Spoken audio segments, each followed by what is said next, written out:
Hanya Mary Jane, Presiden Prabowo Subianto juga menyetujui pemindahan tahanan terpidana penyelundupan narkoba Bali 9 ke Australia. Kasus tersebut mencuat di tahun 2005, di mana 9 warga negara Australia ditangkap di Bali. Mereka terlibat dalam upaya penyelundupan lebih dari 8 kg heroin. 2 di antara terpidana dijatuhi hukuman mati.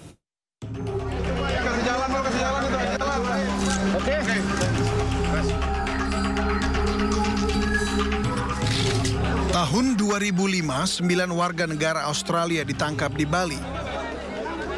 Mereka terlibat dalam upaya penyelundupan narkoba dengan membawa lebih dari 8 kg heroin. Mereka ditangkap di lokasi dan waktu yang berbeda. 4 diantaranya ditangkap di Bandara Ngurah Rai dengan mengikat paket heroin ke tubuh mereka pada 17 April 2005. 3 orang lainnya ditangkap di hotel dekat Pantai Kute dengan kepemilikan 300 gram heroin. Sedangkan 2 lainnya, Andrew Chan dan Myuran Sukumaran, juga ditangkap di bandara karena diduga terkait dengan 7 orang sebelumnya. Persidangan mereka pun dimulai pada Oktober 2005. Berbagai hukuman pun dijatuhkan kepada kesembilannya. 1 orang dijatuhi hukuman penjara 20 tahun, 6 hukuman penjara seumur hidup, dan 2 lainnya dijatuhi hukuman mati.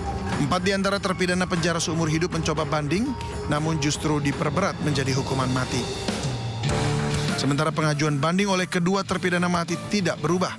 Keputusan ini lalu berubah lagi ketika 3 terpidana mati kembali dikabulkan untuk pengurangan hukuman menjadi penjara seumur hidup.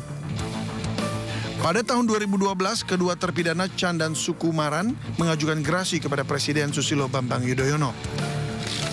Namun di era kepemimpinan Presiden Joko Widodo, pemerintah menegaskan tidak ada ampun bagi kejahatan narkoba, meskipun pemerintah Australia di bawah Perdana Menteri Tony Abbott mencoba jalur diplomatik.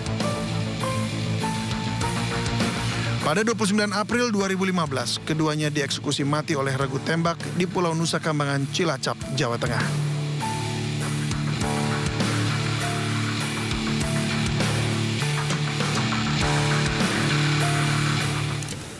Pemirsa, usai menyetujui pemindahan terpidana mati kasus narkoba Mary Jane, Presiden Prabowo Subianto juga menyetujui pemindahan tahanan terpidana penyelundupan narkoba Bali 9 ke Australia. Menkumham Supratman Andi Aktas menyebutkan Presiden para menteri terkait untuk mempersiapkannya. Meski begitu, Supratman menyebutkan pemindahan tahanan tidak akan dilakukan secara terburu-buru. Pihaknya sedang menyiapkan mekanisme pemindahan tahanan dan perlu kajian. Supratman meminta kepada negara yang warganya menjadi narapidana untuk membuat surat kepada pemerintah Indonesia terkait dengan pemindahan.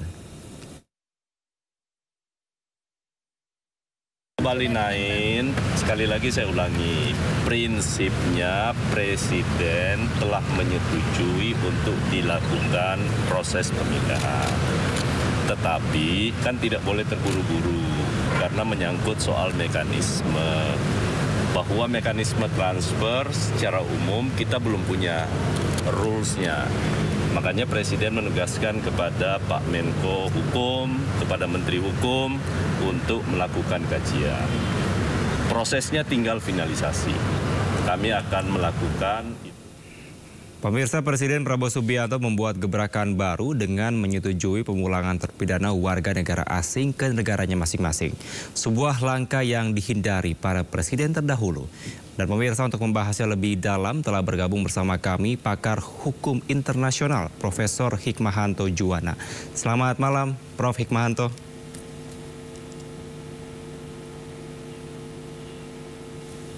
Masih termute, Pak. Ya, selamat malam. Baik. Dan pemirsa, sebelumnya kami juga telah menghubungi dari pihak pemerintah seperti Menko Kumham, Impias Yusril Iza Mahendra, dan juga Wakil Menteri Edi Hiarij, serta beberapa pejabat lainnya. Namun belum ada yang bisa memenuhi untuk dialog pada malam ini.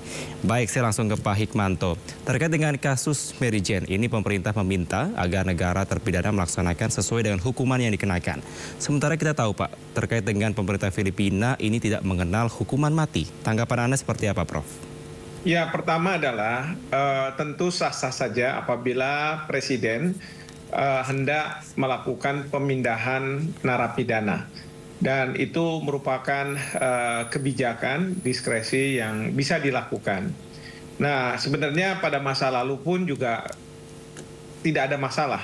Ini pun mau dilakukan. Cuman permasalahannya, kendala terbesar itu adalah di dalam Undang-Undang Pemasyarakatan pasal 45 ayat 2 mengatakan bahwa pemindahan narapidana bisa dilakukan dengan pengaturan dalam undang-undang yang akan dibuat secara tersendiri. Nah, undang-undang itu sampai hari ini belum pernah ada. Satu, pasal 45 ayat 1 menyebutkan bahwa nanti kalau sudah ada undang-undang ini, maka harus ada perjanjian dengan negara yang akan melakukan pemindahan narapidana ini. Nah, ini kan kita juga belum ada. Kita belum punya dengan misalnya Australia, kita belum punya dengan Filipina. Jadi bagaimana mungkin akan melakukan proses itu? Pertanyaannya, apa sih pentingnya undang-undang ini? Undang-undang ini sebagai dasar ketika negara atau pemerintah membuat perjanjian dengan negara lain. Misalnya jenis kejahatannya, apa saja yang bisa dikategorikan bahwa narapidana itu bisa menjalani sisa masa hukumannya di negara asalnya. Misalnya, apakah narkoba boleh atau tidak? Bagaimana hukumannya? Apakah hukuman mati bisa atau tidak? Ya, karena hukuman mati di Indonesia dikenal. Tadi ditanya, bagaimana di Filipina? Di Filipina tidak dikenal. Nah, sementara Bapak Menko Hukum mengatakan kita akan pindahkan narapidana ini, tapi harus menghormati putusan pengadilan di Indonesia. Artinya harus dilakukan pidana mati, padahal di Filipina tidak dikenal dengan pidana mati. Bagaimana kalau misalnya diberikan gerasi, katakanlah di Filipina? Nanti orang akan bertanya, bukankah harusnya gerasi itu diberikan di Indonesia, tidak di Filipina, karena kejadiannya itu bukan di Indonesia, tapi bukan di Filipina, tapi kejadian di Indonesia. Nah, masalah-masalah ini harus ada aturannya, harus ada undang-undangnya, sehingga pemerintah itu punya dasar ketika membuat perjanjian dengan negara lain. Sama kok, seperti kayak kerjasama di bidang hukum lainnya, ya, kerjasama pidana ya, ada ekstradisi. Kalau mencari orang, ada timbal balik bantuan hukum. Kalau misalnya orang lari ke luar negeri, lalu dia dipanggil untuk menghadap ke pengadilan Indonesia atau ke kejaksaan, itu kan harus dikasih surat panggilannya dan sebagainya. Itu nanti dibantu sama negara yang kita mempunyai kerjasama bantuan timbal balik hukum. Ada yang namanya transfer of sentence person, bukan transfer of prisoners, tapi sentence person.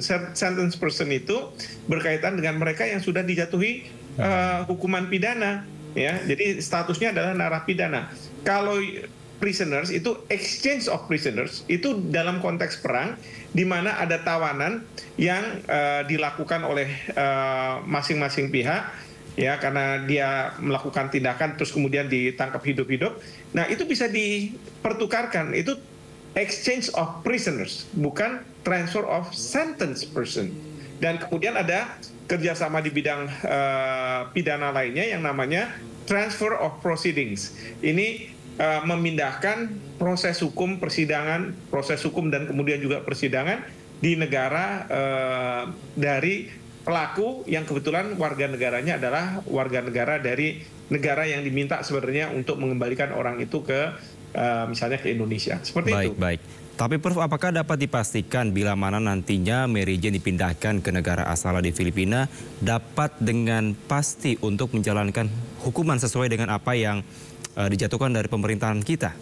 Ya pasti nggak bisa dipastikan, ya jelas itu nggak mungkin orang di Filipina nggak dikenal hukuman mati sementara dia terpidana mati, kan susah, ya kan? Baik. Revisinya harus di Indonesia gitu ya, misalnya gerasinya diberikan di Indonesia, katakanlah menjalani masa hukuman seumur hidup. Nah, nanti kalau misalnya dia pergi ke Filipina, ya silahkan dijalani masa sampai seumur hidup gitu kan, seperti itu. Dan juga jenis kejahatannya apa, karena kalau misalnya Bali 9 ini sebenarnya banyak masyarakat di Australia mengatakan dia kan sebenarnya akan merusak bangsa kita. Udah biarin aja dilakukan proses hukum. Ada yang bilang gitu, tapi ada juga yang bilang enggak lah, dia kan warga negara kita, harusnya menjalani sisa masa hukuman, boleh dong di negara kita, tapi tetap dia harus menjalani masa hukuman.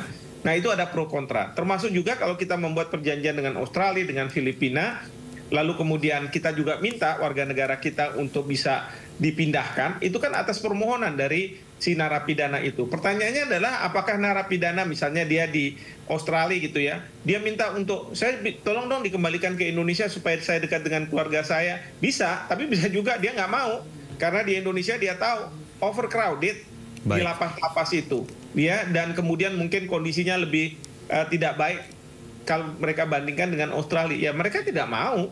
Ini kan bukan kayak transfer of sentence, exchange of prisoners, yang kalau misalnya dalam perang itu saya minta 5 orang, nanti kita juga menyerahkan 5 orang atau berapa orang gitu. Bukan seperti itu. Baik. Transfer of sentence person itu harus dimulai dari orang yang melakukan tindak pidana itu. Dia mau menjalani sisa masa hukuman di negara dia begitu ya. Tapi bukan oleh pemerintahnya. Pemerintah hanya memfasilitasi saja. Tapi itu semua harus dari pihak yang mendapatkan hukuman pidana seperti itu. Baik, Prof, ini terakhir Prof, terkait dengan seberapa besar kira-kira untuk potensi dari pemindahan narapidana ini, terutama dari kasusnya Mary Jane dan juga dari Bali 9 ini dapat dilaksanakan, karena seperti Anda sampaikan perlu ada undang-undang yang jelas dulu, jangan sampai nanti ketika dipindahkan ke negaranya tidak dijalankan sesuai dengan apa yang dijatuhkan hukumannya dari Indonesia. Seberapa besar akan dilakukan sebenarnya?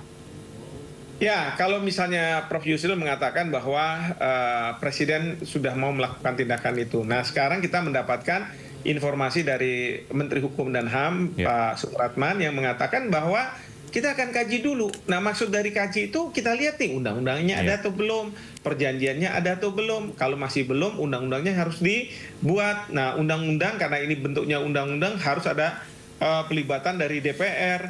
Lalu setelah nanti undang-undang ini jadi, baru kemudian kita bicara dengan negara yang mau melakukan proses pemindahan narapidana ini. Ya, kita sepakati dan lain sebagainya. Jadi itu yang membutuhkan waktu, tergantung ya. Yang jelas jangan pakai perpu lah ya, walaupun kita bilang udah pakai perpu aja, masa masalah-masalah kejahatan kayak gini malah dikasih perpu. Wah, udah nggak bener lah, mencabik-cabik kedaulatan hukum kita. Saya nggak setuju. Baik, Prof, terakhir berarti Anda tidak setuju dengan adanya proses ini, Prof? Saya setuju, nggak ada masalah. Saya katakan di awal, itu merupakan kebijakan dari pemerintah yang tidak bisa kita jalankan karena aturan di Indonesia tidak ada begitu. Baik, terima kasih Prof. Kita nantikan seperti apa langkah ke depan pemerintah. Semoga dapat segera dibuat undang-undangnya agar ada ketentuan atau dasar yang jelas. Terima kasih pakar hukum internasional Profesor Hikmahanto telah bergabung sama kami di Sindo Prime. Selamat malam. Selamat malam. Pemirsa, menjelang pilkada besok, waspadalah akan operasi serangan fajar yang ketahuan pelaku bisa diancam sanksi. Tetaplah bersama kami di Sindo Prime.